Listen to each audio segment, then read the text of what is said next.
Tight security during the June 4th anniversary, especially around the Causeway Bay area. 3 Shenzhou 15 taikonauts returned to Earth after completing their 6-month space station mission. And Defense Minister Li Shangfu makes a veiled verbal attack at the U.S.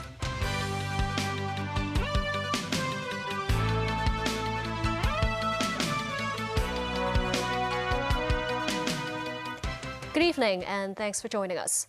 Today is the 34th anniversary of the June 4th incident, with police stepping up patrols in Causeway Bay. Sources say about 6,000 police officers were deployed today. Mo Sang-ai was in Causeway Bay. Groups of police were seen in Causeway Bay this morning, with some patrolling the street on foot. Tactical unit coaches were parked near Victoria Park, alongside a saber-tooth armored vehicle. Security was tight outside the park as police stopped individuals to check their IDs, including reporters. Meanwhile, part of Victoria Park's football pitches have been closed for maintenance work. The rest of the pitches are hired by 26 pro-establishment groups for a 3-day shopping carnival. Many residents arrived at the shopping carnival at Victoria Park this morning, a traditional venue in previous years for a candlelight vigil.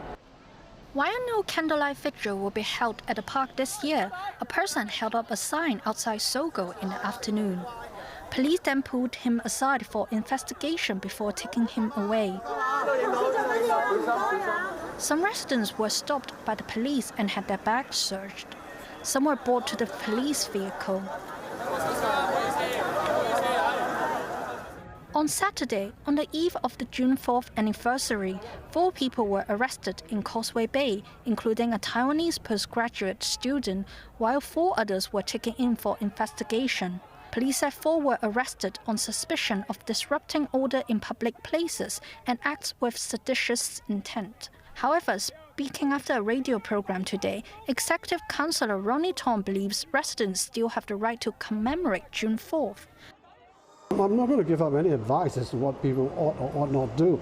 I think everybody is a man for himself. He or she can decide what to do is best in his own interest.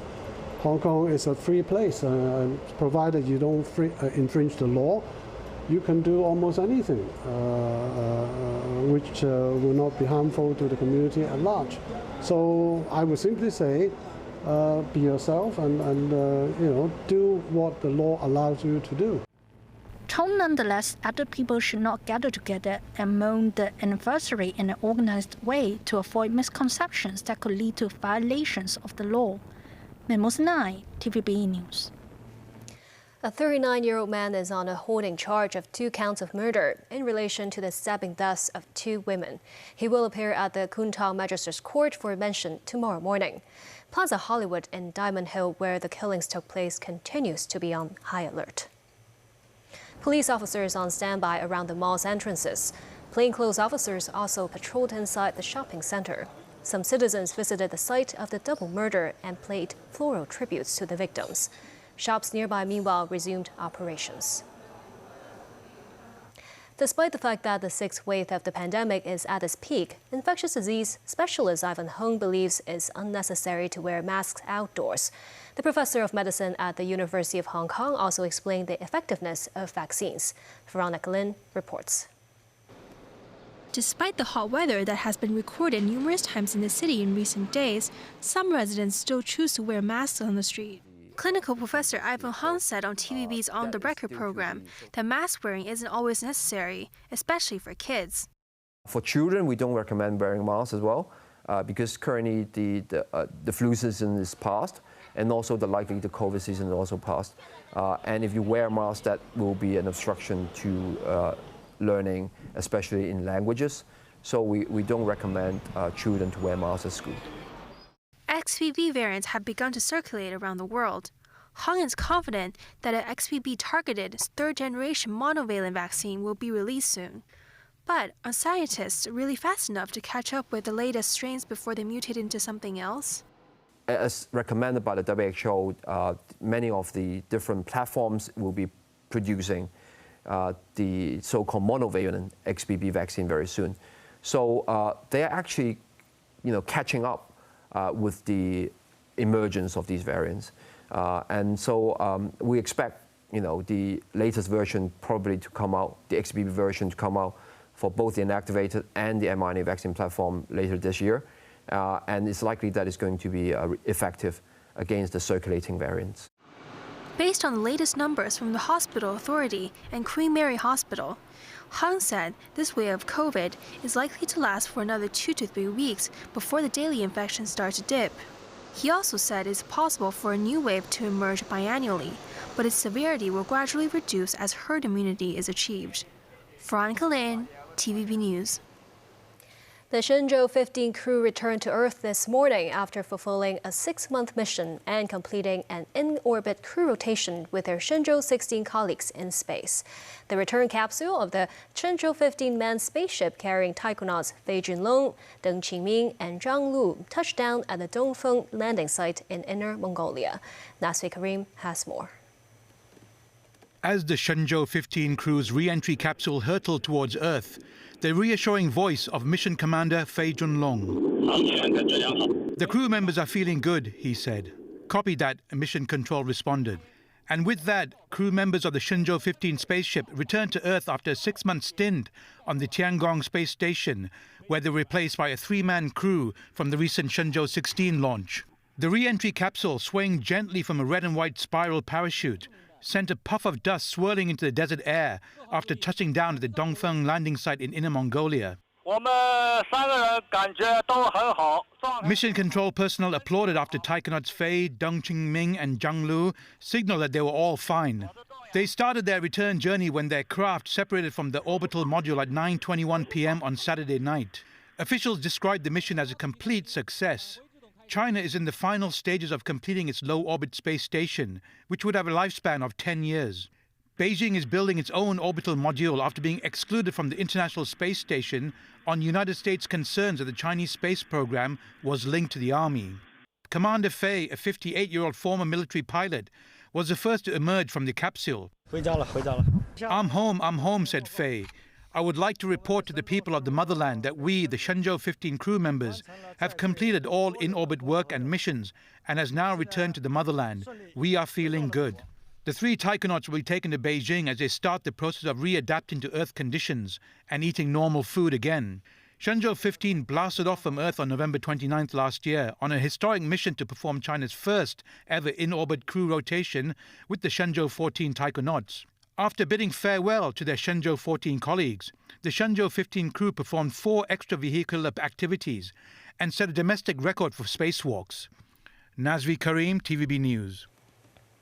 Chief Executive John Lee congratulated the crew of the Shenzhou 15 manned spaceship on completing a successful mission. He also revealed that Hong Kong candidates who have reached the 2nd round of the taikonaut selection process will travel to Beijing this week.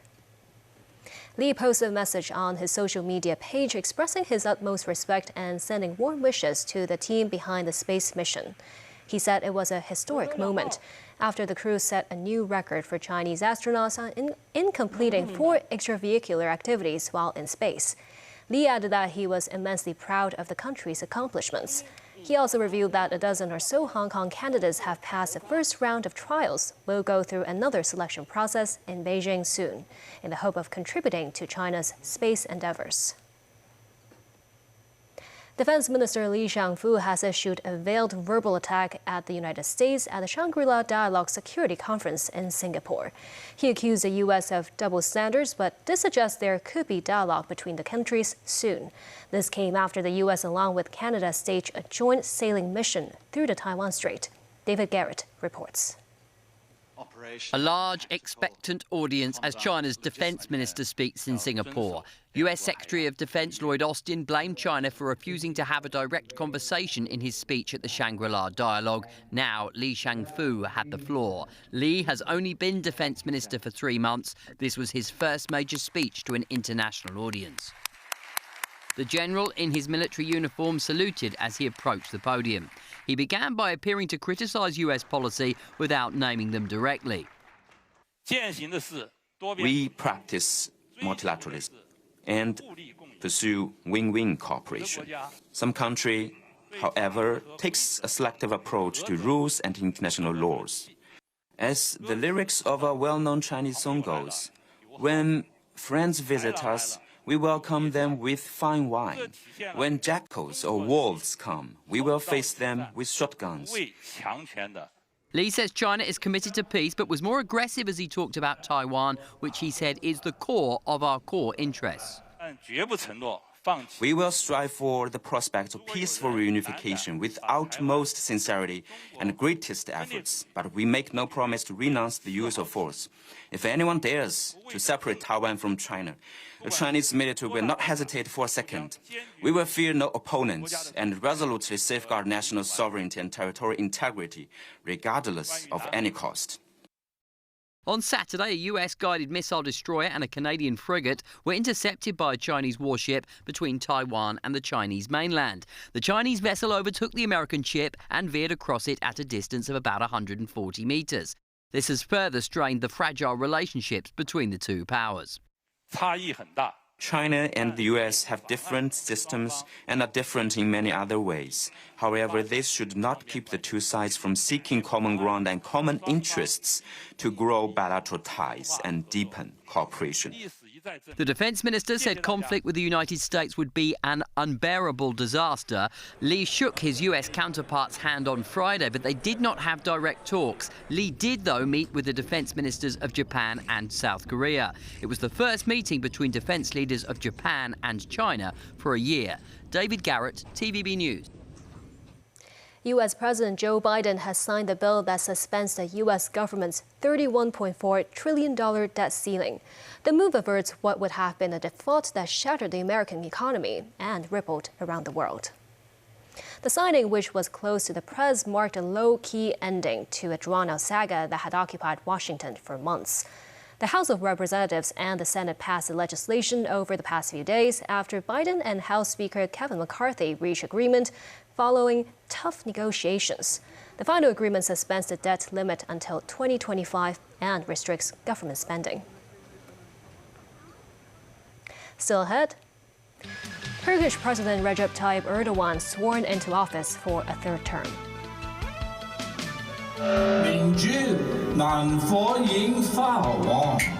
A native New Yorker in Hong Kong turns his love in Cantonese Opera into a family production.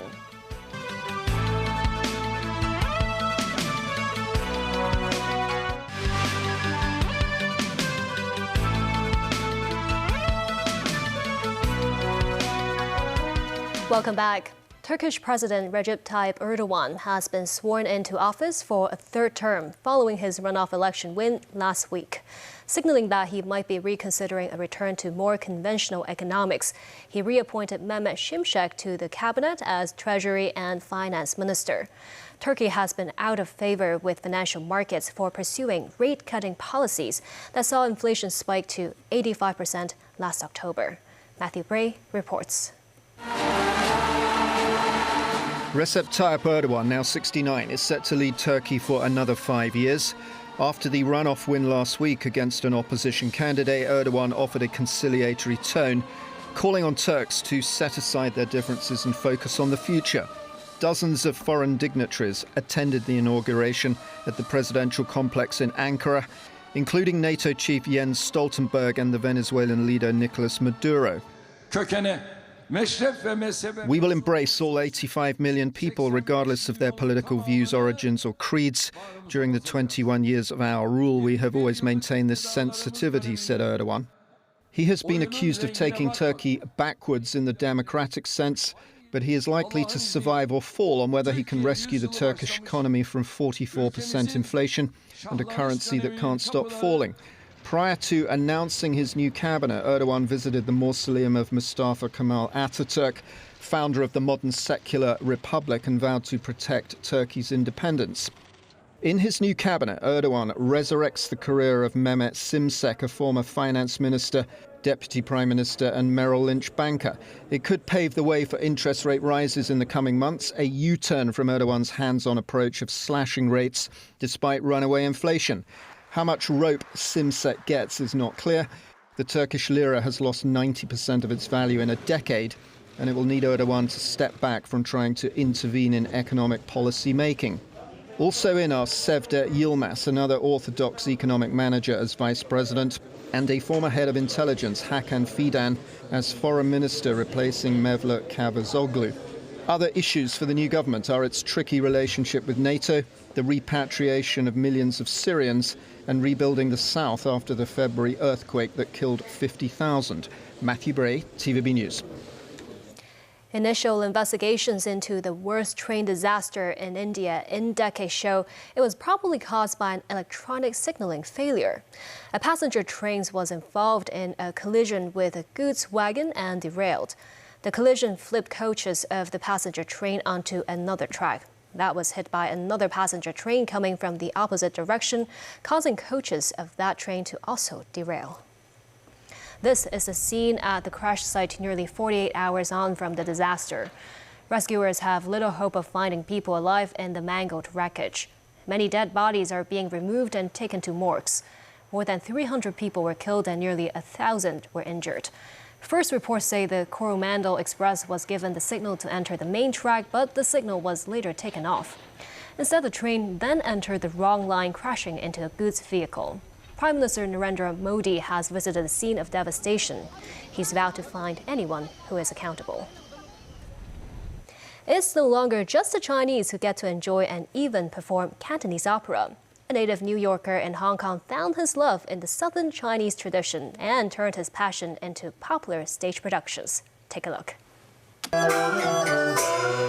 This might look like a regular Cantonese opera rehearsal session. But look closer and you can spot a face you don't usually see in the Chinese performing art. They are New Yorker Lao Rose and his wife, veteran Cantonese opera artist Cynthia Hui. Unable to speak Cantonese, Lao sings the lines and picks up the twang with these word-by-word Romanized transcriptions by his wife. Cynthia said even with the transcription, she had to demonstrate to Lao the different tones of each character. For instance, Ming, which means bright, is different from Ming, the Cantonese word for life. Because the amount of change in Cantonese could mean two different things, but the word sounds the same to a Westerner who's not used to it. Lao met and married Hong Kong-born and bred Cynthia after moving to the city in the 1980s. Watching his wife rehearse the opera piqued his interest.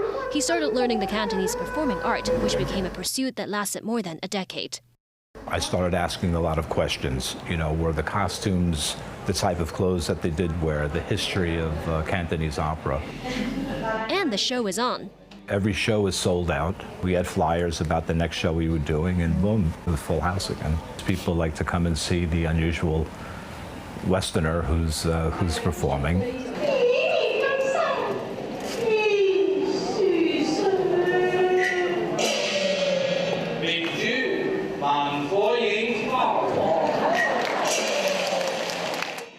Every time when asked by his non-Chinese friends why he enjoys Cantonese opera that much. And I turn to them and I say, well, if you pay $500 US to go to the Metropolitan Opera House to watch an Italian opera or a German opera, I said, you speak German? You understand German? You understand? Of course not. I said, okay, well, it's the same thing. The couple's passion has now become a family affair. Their troupe called the Rose Family Hong Kong also had their two sons playing major roles, with performances staged in Hong Kong and the mainland. An endeavor the Rose family hopes could help the cherished art be appreciated and embraced by all ages and cultures. It's part of its integral history, a custom of being, and that art form should never be lost. And that's the news. Thank you for watching.